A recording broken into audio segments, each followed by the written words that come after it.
Good afternoon, everyone. My name is Randy Zucker, and I am the Interim Film Festival Director for the New Jersey Jewish Film Festival. Almost forgot what it was called. We're so happy to have you here with us this afternoon on behalf of our film co-chairs, Joni Cohen, Andrea Bergman, and Abby Meth Cantor, as well as our film festival co-founders, Karen and Herbert Ford, and our fabulous film curator, Miss Vicki Jacobs. We want to welcome you and thank you for being here today to have this conversation on this fascinating film this morning. So I would like to encourage as many people as possible to put questions in the chat, or please feel free to let me know if you want to unmute and ask questions with live voices. We are so lucky to be joined this morning with Ilyse Shainbrown from Jewish Federation of Greater MetroWest Holocaust Council, who is one of today's community partners. In addition, our additional community partners for today are the St. Elizabeth University Center for Holocaust and Genocide Education, Temple Beth Shalom, Temple Sinai Renaissance Group. And to our film lead sponsor, Ms. Kathy Losberg. We thank all of them and all of our sponsors who help to make this festival great.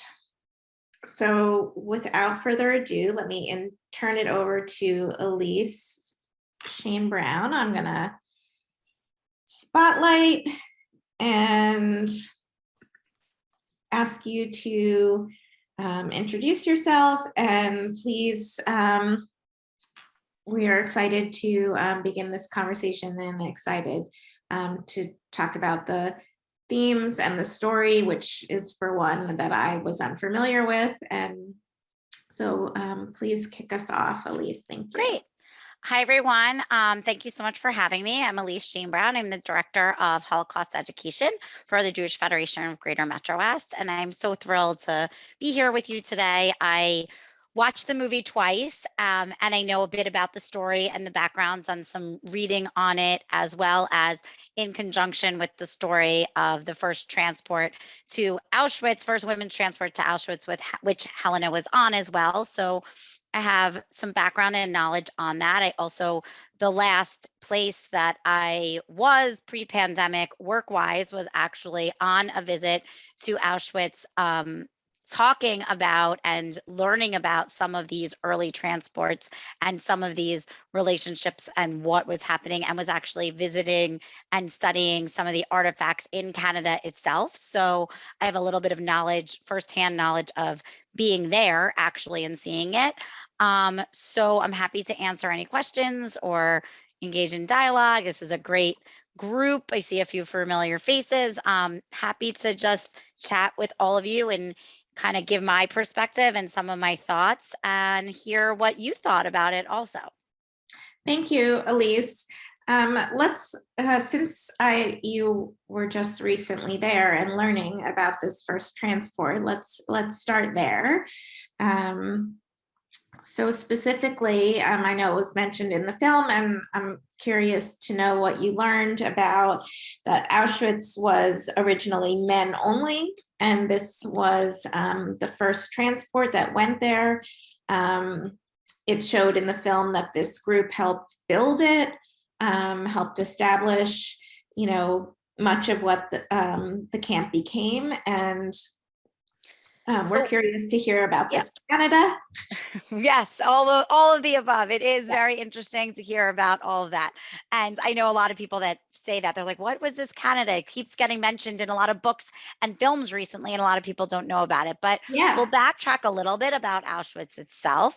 So what many of you might not know is Auschwitz, Auschwim in Polish, was a town like anywhere else. It did have a Jewish population, decent sized Jewish population, not enormous, but it did have a Jewish population.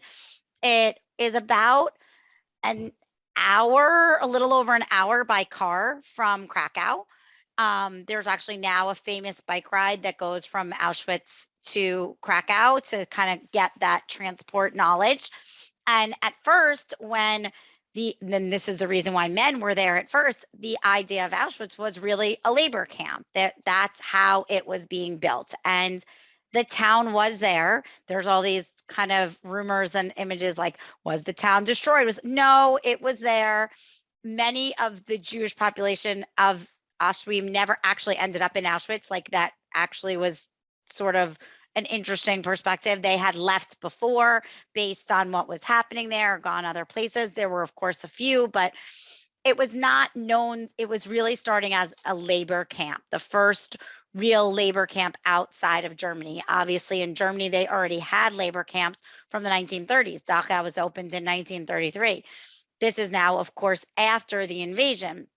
And so the reason why it was men was because at that point it was men that was doing labor, and it was not necessarily Jewish men. Very often it was Polish, and Polish men that were taken there as political prisoners or others, and some that were even released.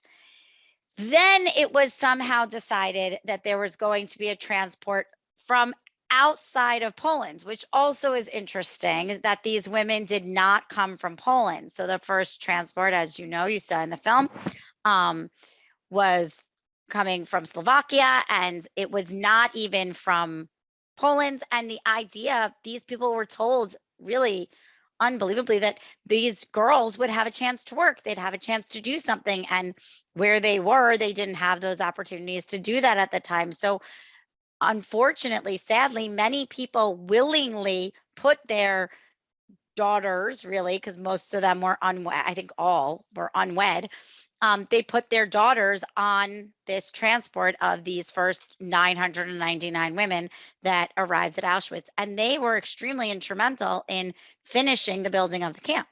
So, and if you survived and were on that transport, that means you survived really the longest you could possibly have survived at Auschwitz, which was also truly remarkable. Not very common. The average time, I think the last time that I was in Auschwitz, they said the average amount of time that a survivor, so take out, of course, those that perished right away, that would be within minutes, or hours. The average time that a survivor lived in Auschwitz once you were admitted was only 3 months. And this would have meant they'd been there for 3 years. 3.5 years. Yeah. Mm-hmm. Yeah, those that were on that transport, if you survived and stayed from that transport, you were there for just about over 3 years. Wow. It's really remarkable, given what you went through at Auschwitz. So to be able to do that. Now, there are other things that come into play because, of course, what job you had, what you did, if you had easier labor, working in Canada, this idea of Canada was perceived. And by the way, the prisoners themselves named it Canada. That was I was not just going to ask you, like, is that how the soldiers also referred to it? No. Sorry, someone's asking. Okay, it was 3 months that they served, that people survived. They did not, once you got past, if you went, as they say, to the left, to the right, if you didn't go to the gas chambers and you were imprisoned in Auschwitz, it was about 3 months. After that, people did not survive. You did not survive longer. So 3 years was how long, if you were on that transport and survived the war, you had to survive in Auschwitz for 3 years, that's what I was saying, remarkable. How many women survived on that first transport? Less than half, a few, like 100 or so. I'd have to look up the exact number, but not a lot. But there were survivors. And some, for the 999 book, they looked up and found survivors and descendants of the survivors. But I'd have to look up the exact number of how many survivors. But no, 3 years would have been how long they survived, which was what was remarkable. So Canada got its name by the prisoners themselves. And there are kind of two different realms of why it was called Canada.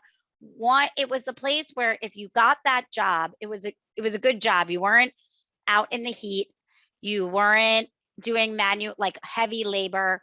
So it was a little bit easier to stay healthy because you had that job. What you were doing was sorting through. On the other hand, it was a very depressing job. You were sorting through what came in and was taken away from mostly the people that were murdered, maybe a few that were imprisoned, but you were sorting through those things for what the Germans needed, what was stayed, and so on. So some say that it got the name Canada because Canada was like this faraway place that was beautiful and everybody was happy in Canada and they were wealthy. And so that's how it got its name. And the other was that it got its name because it was technically far from the main camp. It was kind of on the outskirts. If you've ever seen a map of Auschwitz, I could try to pull a map in the film. Yeah. So I could try to pull one up quickly, but if you've ever seen like a map of Auschwitz, it's kind of on the side. So Canada is like this like desert, not desert, but like almost tundra lands on the other side of the world. So like it kind of goes from both realms. But no, the soldiers themselves, the guards, they did not call it Canada. It was called Canada. It was called Canada by the prisoners themselves. And it was mainly all women that were working in Canada. Very, very few men were in Canada, here and there, but very few. I was surprised.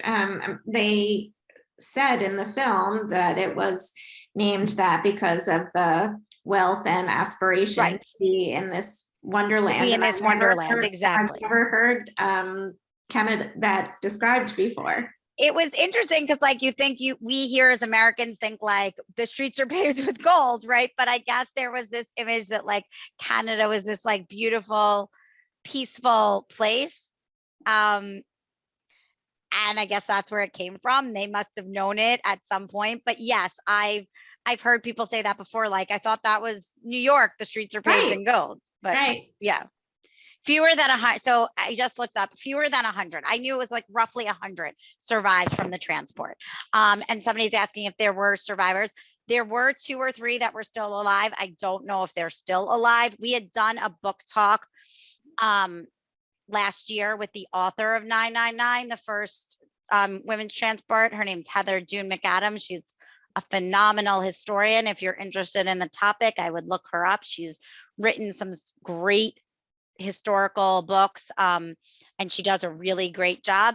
So we had done it at that point. There were 2 or 3 that were alive. I don't know if they're still alive, unfortunately.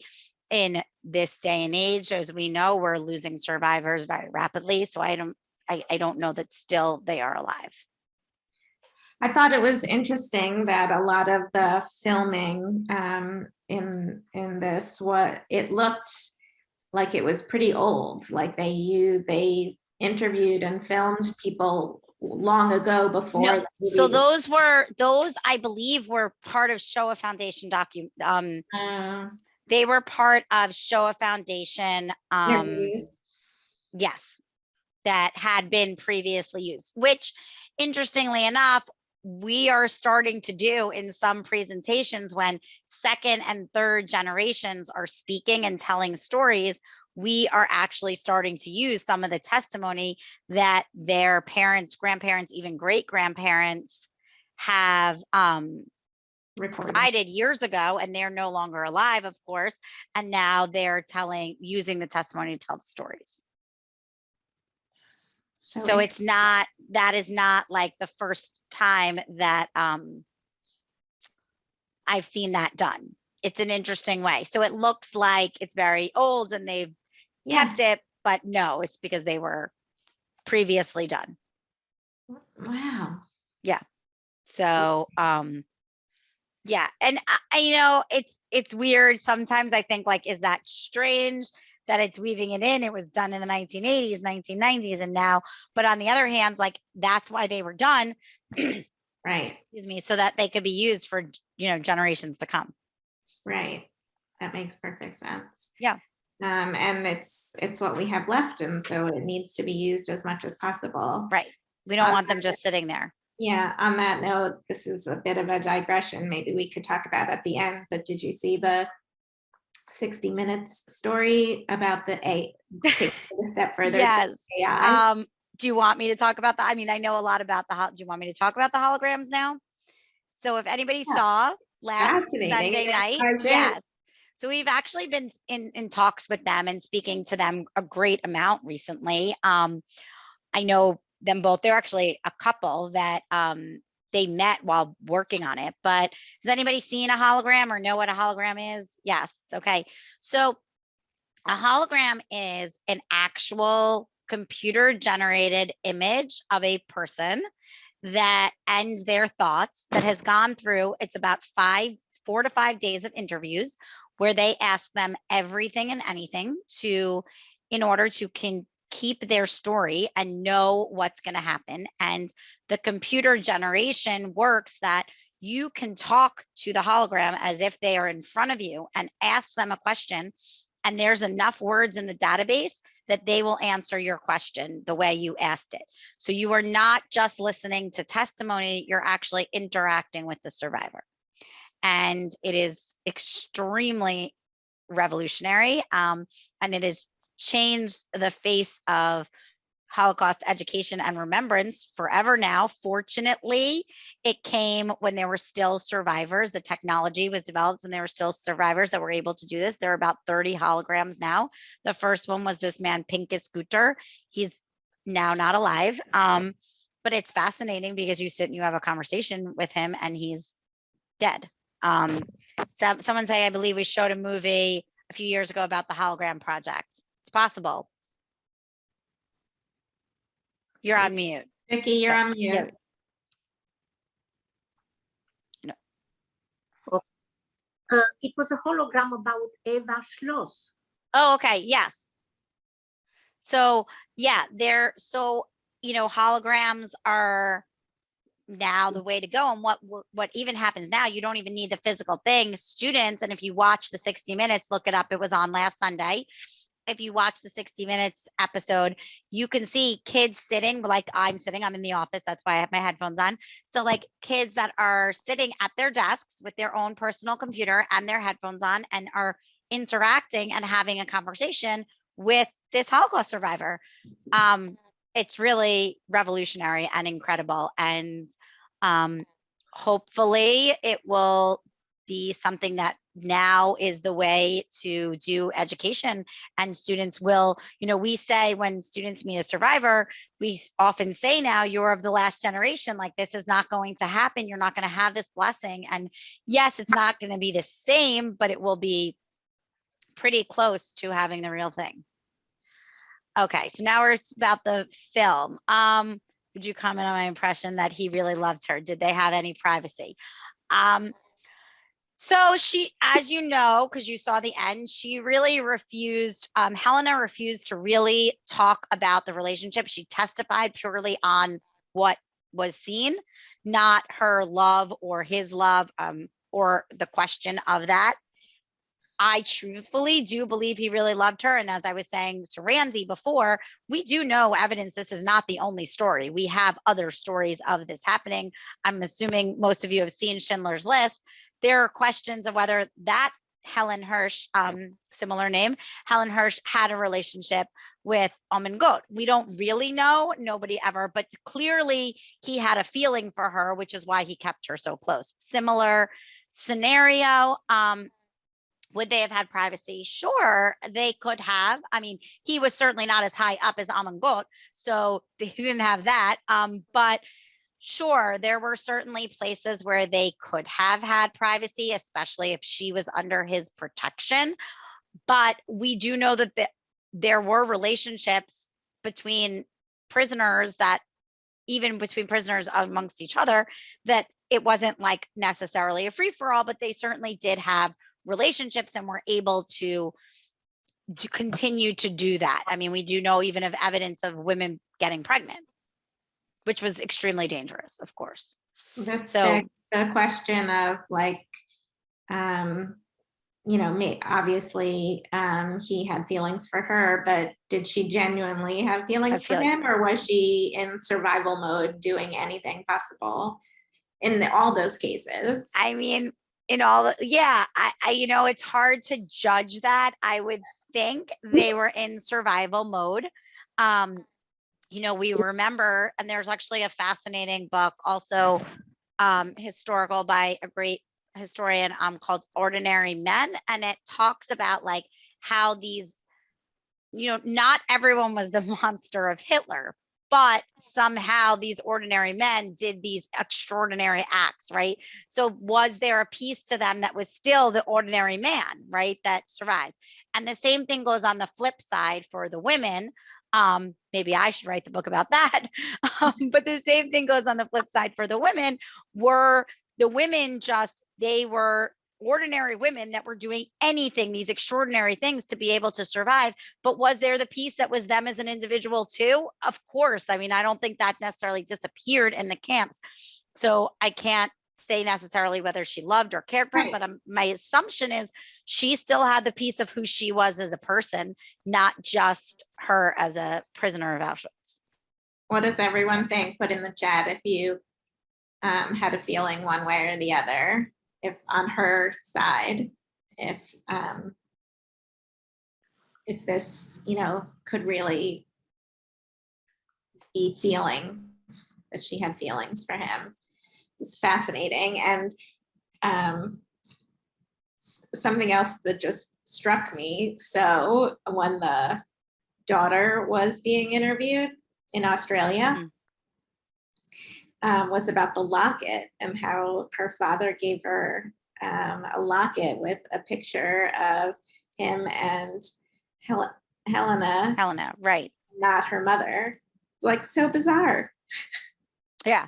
And then she was saying, like, when she was interviewed, she was saying that like her father had several maids, which is also like so incredible for the time, right? Like now we think about it, okay, we can superimpose this there, but like then you didn't do that. He had pictures, he changed pictures of her with her head and other normal clothing, right? So like, which is, we don't think about that today because we're able to do this. We're able to have a hologram and have a conversation with someone who's no longer alive. So for us to change a picture is no big deal. But if you think about how they did that, then he really must have wanted that.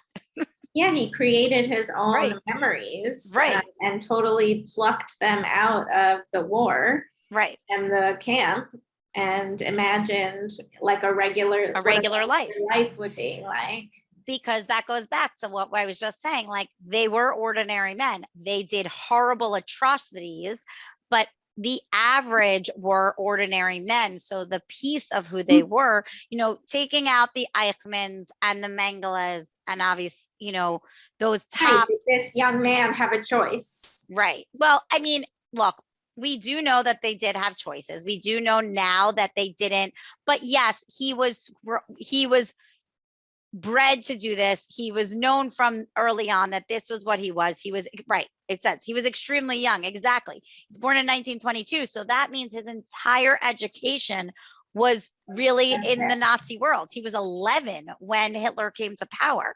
So if you think about that, he was indoctrinated into thinking about that, which is why we always say, like, when people say, they didn't know. They knew. They were all taught to hate Jews. They knew that.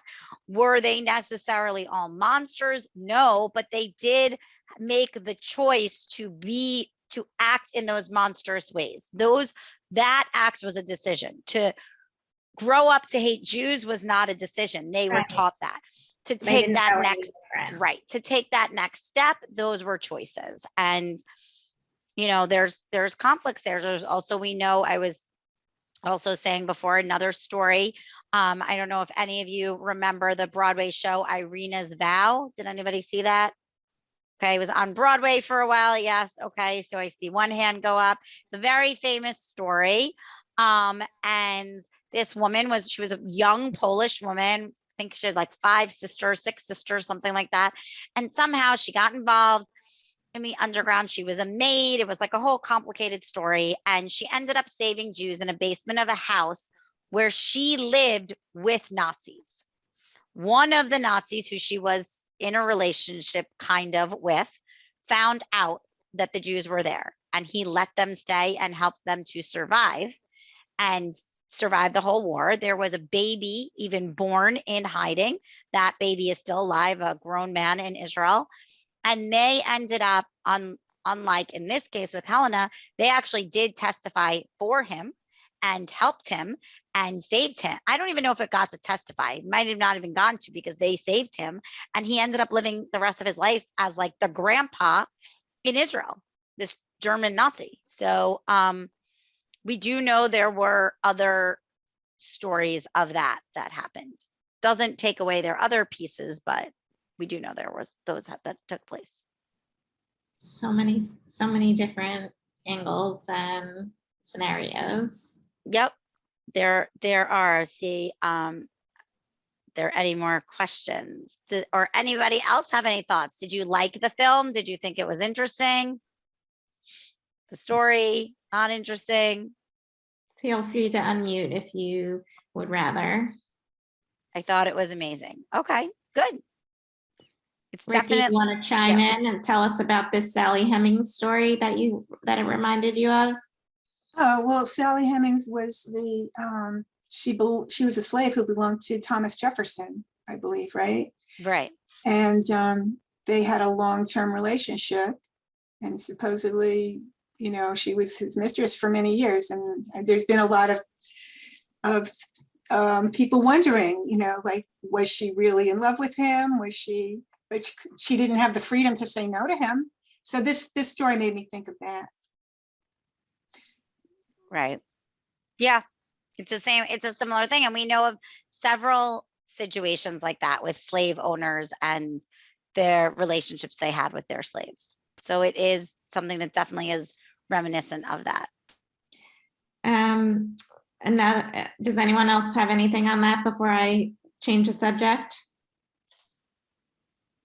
So I was gonna throw out there another, like, how did you find these women who were featured in the film? And where do they live? And did you have many that had tremendous ambivalence towards Helena, and many who would refuse to testify because of their negative feelings towards her? Okay, so I want to be clear. I did not make the film or the book. I have researched it a great deal, and I've spoken with the author of the book a great deal, but not of the filmmaker. So I just wanted to be clear.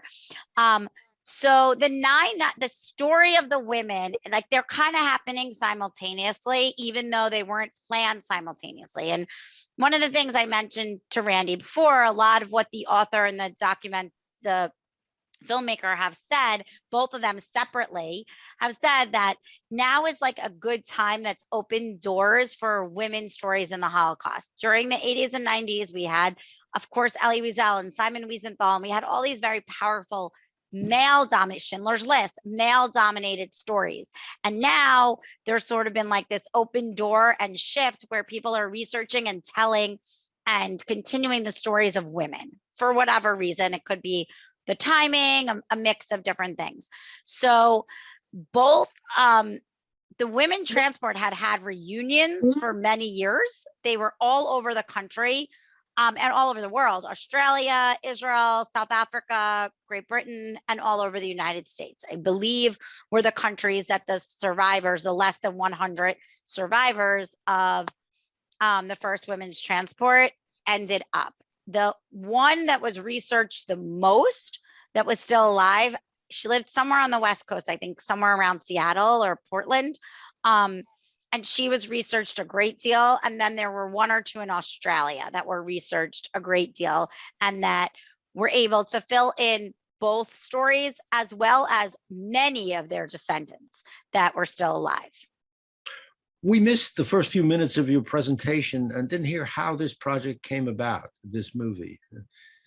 So I'm sorry that you missed the introduction.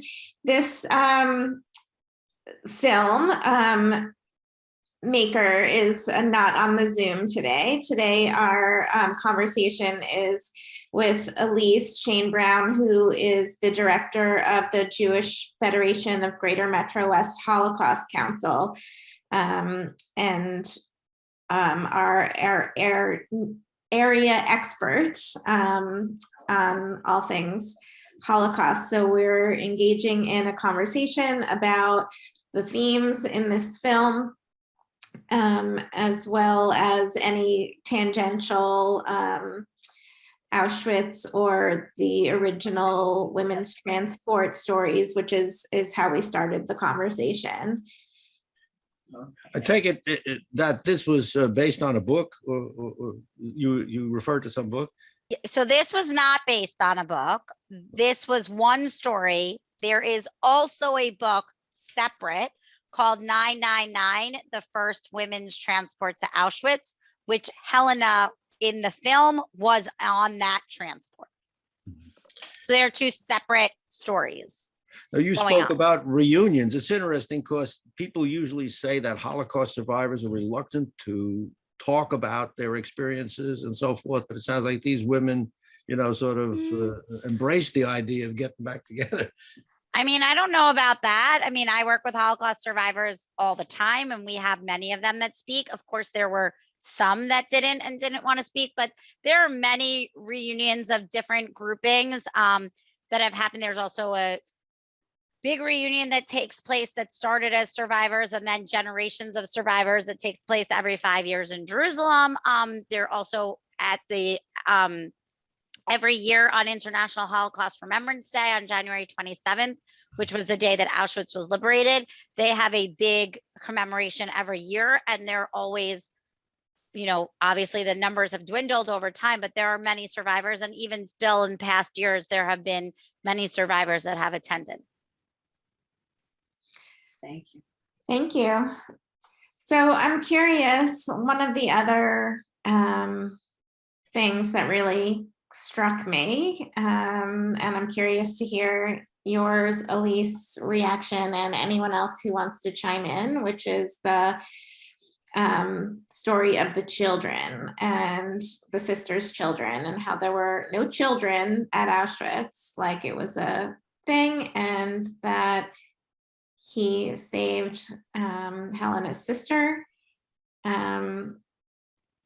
Like just how that was resolved in them, it takes up a lot of my thoughts. Like, right.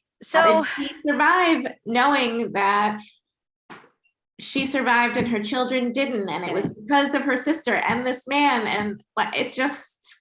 yeah, I thought about that. Layers.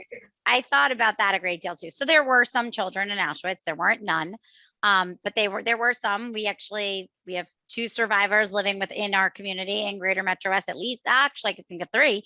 Now, Okay. 3 children survivors of Auschwitz. There were some. Okay. Most of them were not officially there or known to necessarily be there, although they were there. They had numbers. Yes, all 3 of them have numbers tattooed on their arms, and they were children. So,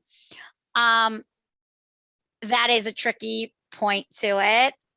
Was it necessarily his choice? It doesn't, from everything I've read, it doesn't seem like he was the most in charge. He was a young kid. He was born in 1922. He was young. So I don't know that he had the ability. It was obviously much easier to be able to save an adult, able-bodied person. But yeah, I can't imagine how that must have been for Rosa, to know that she was saved because of what her sister did. And she was not on the transport. She came later, most likely because she was married and had kids. Right. So she arrived in Auschwitz later. It was when Helena found out about it. Right. So, I mean, I don't know. I can't imagine how she asked for help, like Right. save my sister. And because he was so young and right. somewhat naive, like maybe it didn't occur to him, like he just was like, I'm going to get the sister, Right. It might not have been that he even thought about the children, or that she asked about the children. We don't know about that. You know, she Right. never, it doesn't say she asked and he denied it. No, So we don't necessarily know. It might never have been on him to even know to save the children. right. Or quite possible, this is another possibility, the sister might have gotten through a first selection where the children hadn't, and by the time she knew, it might have been the children had already perished, had been murdered. I don't know, you know, they don't talk about that, but that is quite possible too. You know, not to say it was easy for young women to get through those transports, but if anybody was being selected out of a transport, it would have been a young woman or man like that, an able-bodied worker. And it would not have been two little children. So I don't know. Does anybody else think about that? Had to face that same scenario. Would you comment on the threats that she received in Israel when she was going to testify and she went anyway, and what happened when she came back to Israel? So, you know, look, again, she doesn't end up she really says it as it is. She doesn't comment on their relationship. There were a lot of that with survivors and survivor testimony. There were a lot of people that threatens, you know, there are a lot of emotions. And for many people that went in every direction. We know even during the Eichmann trial that took place in Israel itself, but there were different threats made against different survivors that were saying different things. So that, you know, is a pretty relevant thing. I don't know that anything ever happened to her in Israel, but I'm not sure on that. Nothing that I've heard. Well, it was interesting too that, you know, it sounded like lots of people came from Israel and wherever to testify against him and many others, and it frankly made no difference. So I don't feel like she would have gotten penalized or anything because he got off, but so did most others. Right. Exactly. It wasn't any different than any of the other trials. And during the 70s, there were a good amount of trials of lower level Nazis, as we would call them, like that. And so I don't think his was any different than anyone else's. There's a famous trial. I don't know if anybody had seen it. There was a documentary made about it also. Jan Demjanek, he lived here in the United States for many, many years. And also a famous trial. This was not until the late 80s, I think, that his trial came about. And there were similar things and similar threats. He did end up getting off. And a lot of what's tricky about Nazi trials, right, is not to say that they did, the crimes were committed. We know that. It's proving if that was the person that committed it. So you're not saying, did this happen? Of course it happened. We know there was a man, like in the Demjanek case, we know there was a man, the Demjanek, we know everything he did, and we know he committed all these crimes and he did them. The question is, was this person Demjanek? It's not that did this person do the crime. So it's a little bit tricky when you're looking at trials. How they get away with it? Well, it's hard to know all those years. And they flee, and then it's on the prosecutor to prove that this person was and then you're dependent, especially as time went on, the 70s, the 80s, even the 90s, even now there was just a trial of a woman. So as time goes on, you're taking survivor testimony, and this person, the 40, 50, 60, 70 years earlier, it's a tricky thing to do, to prove. The first trials, like at Nuremberg, are these crimes? That once those were established, yes, they were crimes. Even the doctors, and because there was the doctor, there were all different trials during Nuremberg. Once it's established that they are crimes, and they obviously were crimes, then later trials, was this the person that committed the crime, not was the crime committed. So it's a little bit tricky. And we know that the Nazis were great, record keepers. So we know the names of these people. We know they existed. They know that Jan Demjanek existed. It's just, was this man that lived, I want to say it was somewhere in the Midwest, maybe Cleveland, something like that, where he lived all those years, was that the man that was Demjanic? And that's what becomes harder and harder to prove. That was a movie too, right? Yeah, it was a film. I want to say it's on Netflix now. I see it all over the place. It's great. If you haven't seen it, I think it's actually a 6-part series. What's it called? Do you know? My husband was just watching it. He's like, "Have you seen this?" I'm like, "Yes." Of course I have. Yes. That's why I'm pretty sure it was on, I'll look it up. Thank you, because I don't know how to spell Jan. Trial film. Okay, John, that's the real story of John Demjanic. It's Netflix. It's on Netflix. I knew that. And it's called The Devil Next Door. John Demjanic, or Jan, but John Demjanic. It's truly, yeah, 5-part. See, I was good. I was paying attention to what he was good. watching. If Yeah. anybody should see him, I was paying attention. So yes, it was 5-part series, and it weaves in some of the aftermath and some of the questions and some of the actual trial. But if you're interested in something similar to this, with a Nazi being brought to trial, and it does talk about the treatment of the survivors and what's happening to them as they testify. It's a great series to put on. All right, that will tie in nicely. And then can you also give one more plug for the 999 book and the author's name? Sure. So her name is Heather Dawn McAdam. I can put it in the chat. Like I said, she had spoken here in our community last year. Yeah. And the first women's transport to Auschwitz. So again, like, this is a time where, oh, I misspelled Auschwitz, but okay. So this is a time where, like, a lot of these women's stories are coming about and being known about and talked about.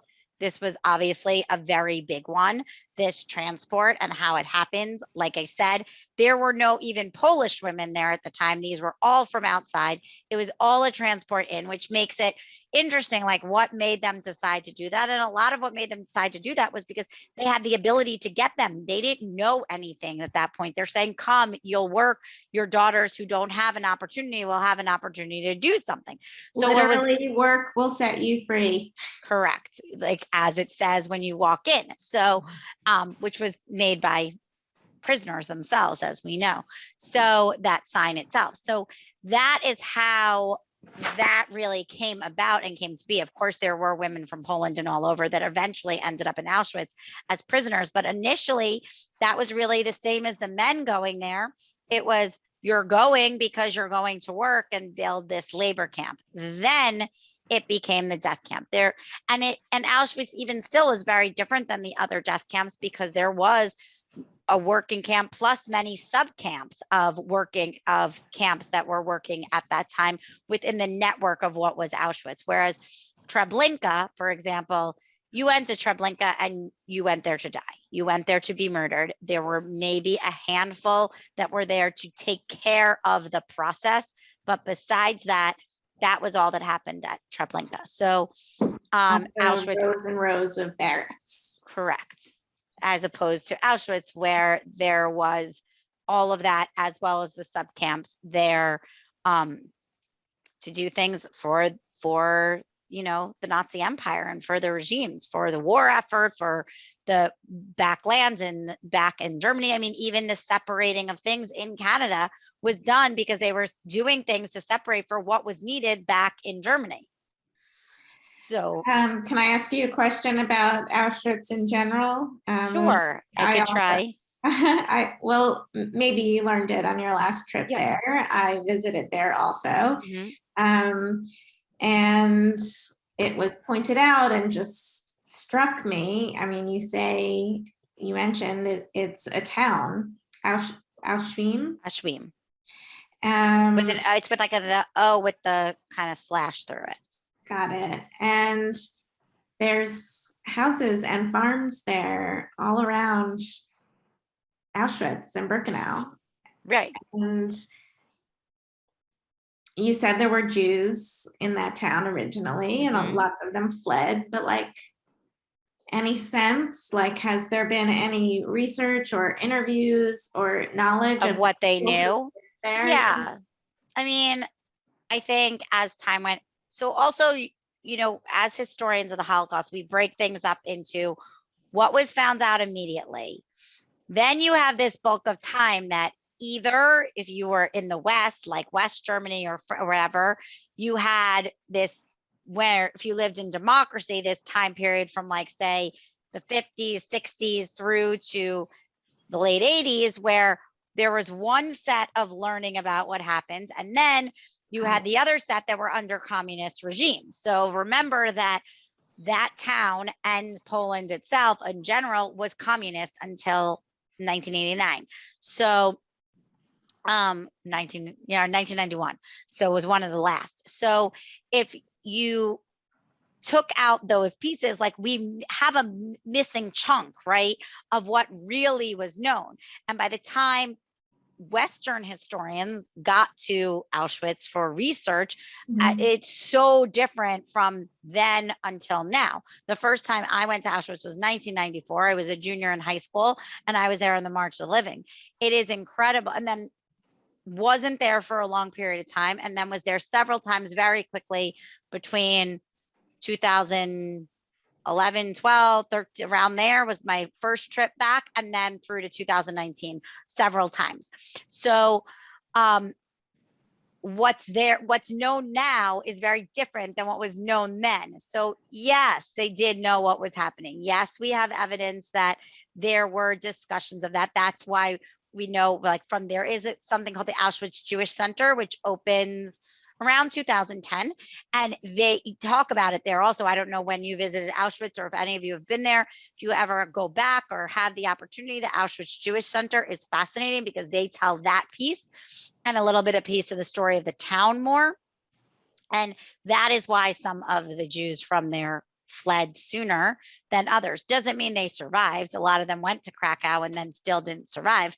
But there was a feeling to leave, and they did clear out some lands where they were forced to leave. Poles, not just Jews, Poles that had to leave there because of the land that was cleared out. There was something there before. So the town itself, while yes, there was warning that something was happening there, would it be that was it known that 1.5 million would be murdered there? Not necessarily, but there was definitely, and that's why people were relocated and moved. Not just Jews, Poles too, as well, from the town.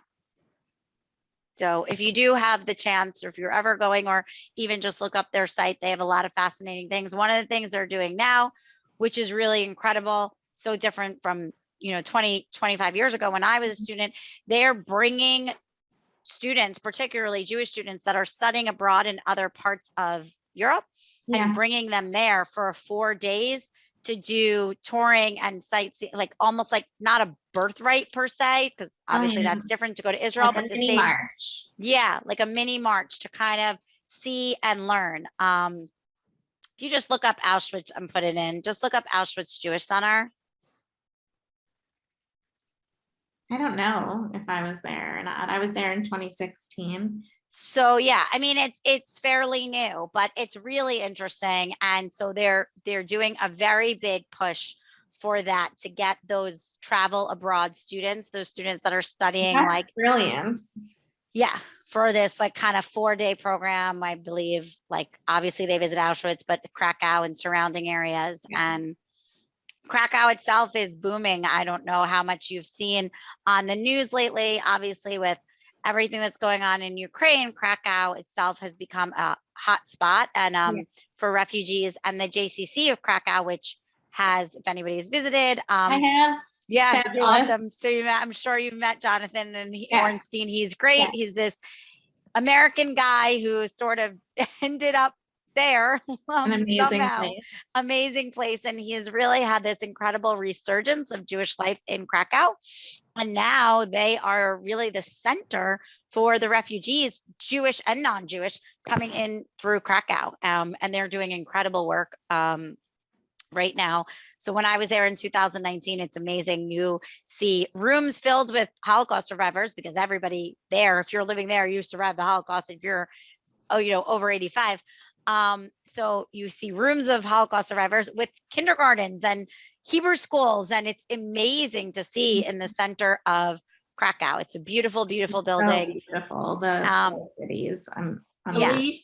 Ilyse, we were in Krakow about 30 or 35 years ago, and we were there over Yom Kippur. And we know that they could not find a minyan for Kol Nidre.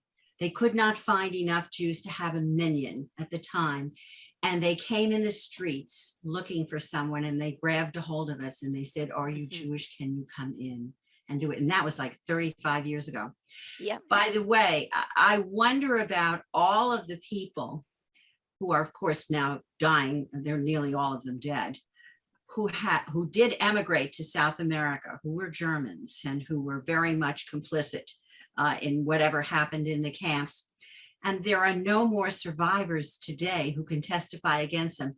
There was a time when we were down at La Samana, down in the Caribbean, about 25 years ago, and it was full of Germans who had come there in the late 1940s and were living nearby and would come there for lunch. And it was well known that they were former Nazis who had gone to South America.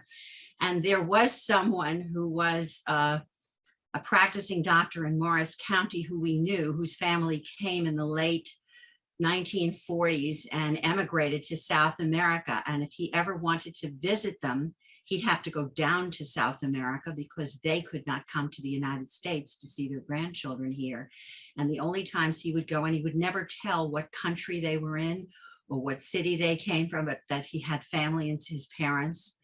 And they were all down in South America. I used to get a chill every time we would meet them socially. I would get such a chill up my back. Yeah, I knew anybody who came in the late 1940s from Germany emigrated to South America, and their children could not visit them, could not see them. They could never come to the United States.